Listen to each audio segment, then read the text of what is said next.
This is the serendipity that goes along Joe's events. Absolutely. Right. So that's actually where we met. Was Dr. Joe Dispenza. Dr. Joe Dispenza's Nashville 7-day retreat. I heard about it for years. Just wasn't in the cards. Didn't get to pull the trigger, and was like, I'm going to this one. Heard all about it from everyone. And lo and behold, now it makes sense to me. So, how many events have you been to? That was my 9th. Okay, 9.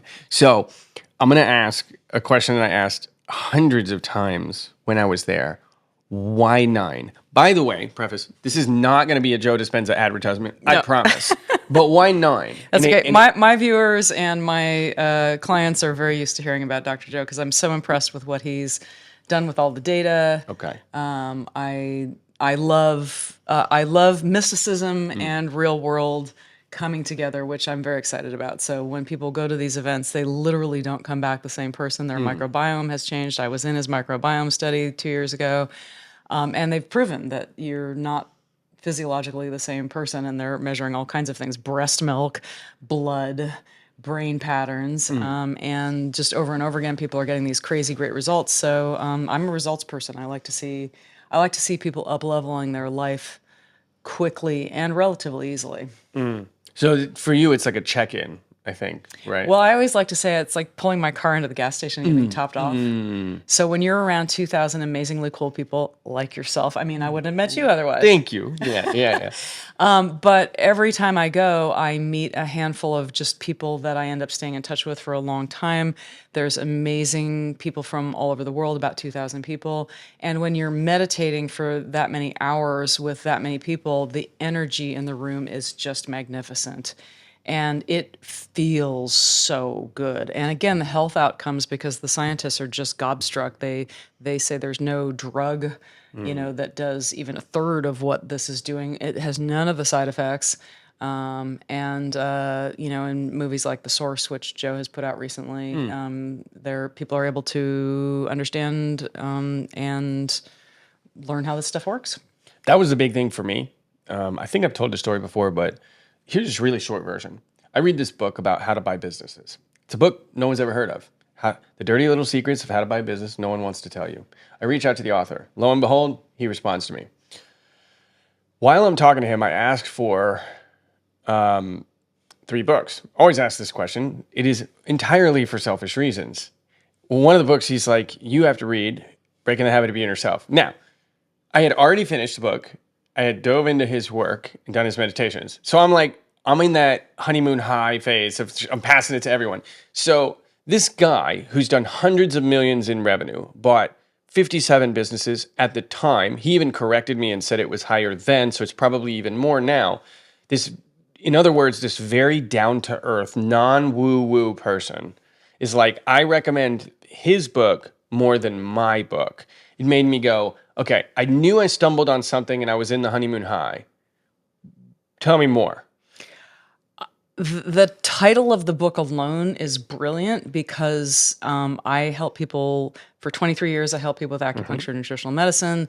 Then I found I'm really good at helping people go into their subconscious mind and just rewiring what it is that's stuck.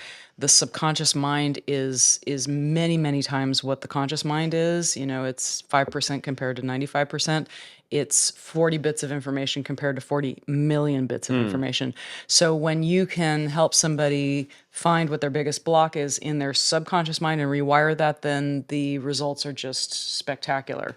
So one of the hurdles is breaking the habit of being yourself. So if you're firing and wiring the same neurological pathways, the same clear thought and strong emotion, usually a negative one. If you picked it up somewhere between the ages of 2 and 10 and it's getting in your way, it's probably something like, other people deserve success. I don't. I'm not worthy. Relief is available to other people. It's not available to me. Some story that we made up about some situation that haunts us. And when we can break that habit of being ourselves, and it takes a willingness, I would say the only people that really, statistically, I feel like 95% of the people that are doing my work get 50 to 100% of their outcomes in 3 sessions. The people that struggle are the ones that aren't willing to break the habit of being themselves. Is that a letting go, or what is Well, it's that? almost like an addiction, and Dr. Joe talks about this. If you if you're constantly beating yourself up, if you have a story that you're not worth it, and you're going to just cling to that story no matter what, or if you think you made a mistake in your past and you're just going to hang on to that version of reality no matter what, you're not going to allow for the possibility that maybe you are worth it. Or if you're not going to allow for the possibility that, oh, maybe that was supposed to happen so I could get bigger and move on to better things. But if you're so committed to the old story, the subconscious mind prefers a familiar hell to an unfamiliar heaven. So the key is to make the unfamiliar hell the familiar hell unfamiliar and make that unfamiliar heaven familiar. And that's like learning a new language. It's like going to the gym when your muscles aren't that strong. It's not super complicated, but it does take that commitment. So you have to just realize that, okay, in order to get to where I want to be, I'm going to become a new person. I'm going to be Literally become a new person. Okay. and I'm going to be willing to let go of the old me. That's not a bad thing. It's like when a butterfly comes out of its cocoon, it doesn't go, gee, I want to go back to being a caterpillar. It's being willing to shed the old you. And the caterpillar analogy is really perfect because when a caterpillar is changing, it kind of becomes this imaginal soup. It becomes kind of mush as it's giving up to the wisdom of the universe and becoming this butterfly. So we all, I believe, have that within us. And I've seen it over and over and over again. And it's so exciting when you dump the old patterns, dump the habit of being your old self.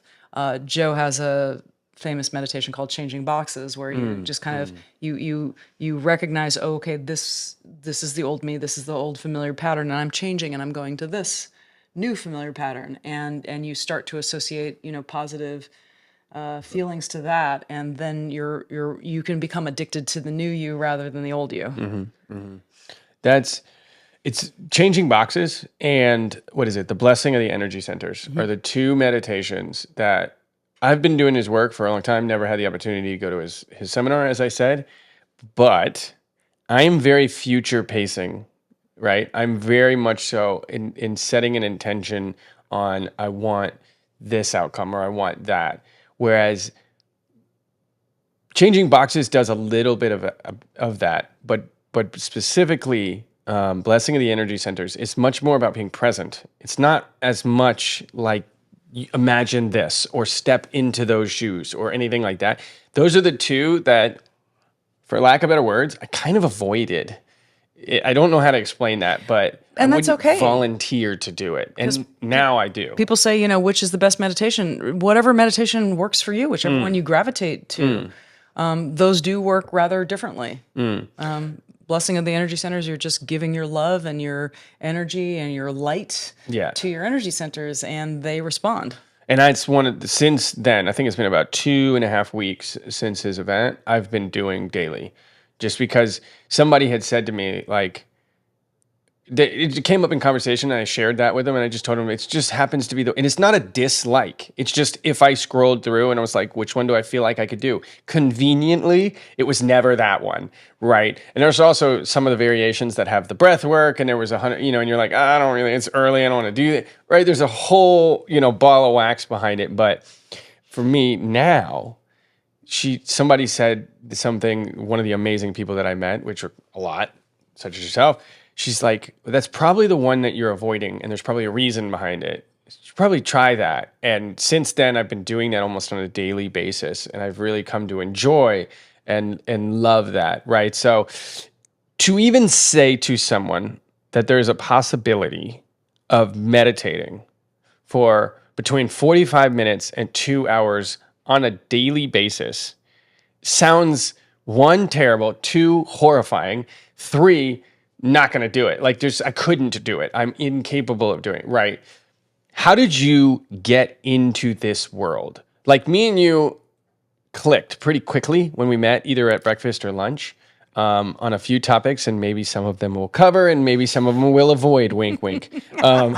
So how did you, like, what brought you into this? Such a great question. So I had my office in Beverly Hills at the time. A patient of mine landed at LAX. She texted me from the airport. She says, I just spent 5 hours next to Joe Dispenza. And I didn't know who he was. I'm like, kind of familiar name. Anyway, I went to the internet, looked him up, and I thought, oh, wow, this guy's incredible. You know, you read about his injury. He fractures every one of his lumbar vertebrae. He's a black belt. He knows he's also a leading sports chiropractor. He knew that that meant a lifetime of immobility and pain if he were to do the only medical treatment available for that, which was Harrington rods. So he refuses the surgery, which is unheard of. Yeah, that's like a death sentence, right? For your walking One ability. would have thought. Yeah, I mean, he had a series of well-known orthopedists saying, you know, you can't do anything but get Harrington rods. But he didn't want that outcome, so he refuses the surgery. And with his buddies, a swimming pool, not allowing himself a single negative thought, only eating the most nutritious foods, he creates that future, that reality where he's healed. And he does it. And then he considers it the best thing that ever happened to him because now he helps people raise their heart and brain coherence. And he's measuring all of this stuff. And so he has this wonderful saying that science is the modern day language of mysticism. So it's coming out of woo-woo, even though, you know, people throughout history have done miraculous healings using their mind. He's now taking it out of that realm and putting it in the realm of really solid science. So they're doing double blind, triple blind, quadruple blinding testing, and they're coming up with data that's so impressive, it's now getting published in the leading journals. So you're introduced, your friend says, check this out. So I read all of his books. I start telling all my people about him. I start doing the meditations, but it took me a long time to get to his retreats, like you. I mean, you had been doing the work for years. Yes, I was. So, I mean, literally, I don't know, almost a decade had passed, and finally I ended up at one of his live events in Marco Island a little over 2 years ago, and loved it. So your first one was 2 years ago, and you've been to 9. Yeah. So you like dove in. Again, I don't see what the downside is. It's fair, because I've heard that so many times that you're right? What's the downside, right? So, okay. Yeah. That's 9 events. That's what? It's about 3 to 4 a year. Okay. And is that something that you want to keep up in that way? You know what? I don't know. I've kind of, like you, it's like I just leave it open to the universe. If the universe, God says, go do it, then I do it. And if God and the universe says, okay, you're kind of saturated on that and it's now time to move something else, then I'll do that. Okay. So I've never covered Joe's work. I've talked about him and his books quite a bit. If you want to like dive in more, you can find him everywhere. You can find his interviews everywhere. You can find more, even about Dr. Tara here. You can find a lot more of their answers, traditional answers, and other interviews and different things like that. So definitely go check them out. But I don't want to steal my time with Dr. Tara talking about Joe, right? But that just happened to be where we had met, right? Yeah, and he really is rocking the world with this data, and I think it's important for people to know it. In my work, I want people to get from point A to point B as quickly and as easily and efficiently as possible, and that is one tool that I highly recommend to people because it augments the individual one-on-one work that I do so well. Now, I would say probably 50% of the people I'm working with are doing that simultaneously. 50% aren't. They all get great outcomes for the most part. But again, because it's just one of the, I mean, I recommend exercise and being out in nature and drinking healthy water and eating healthy food. I mean, there's just certain basics to getting through life effectively, and that's part of it. What's going on, guys? If you like that clip right there, you will love the full interview. You can check that out right there. I'll see you on the next video. Oh, and subscribe, because we got a lot of big things coming up in the near future.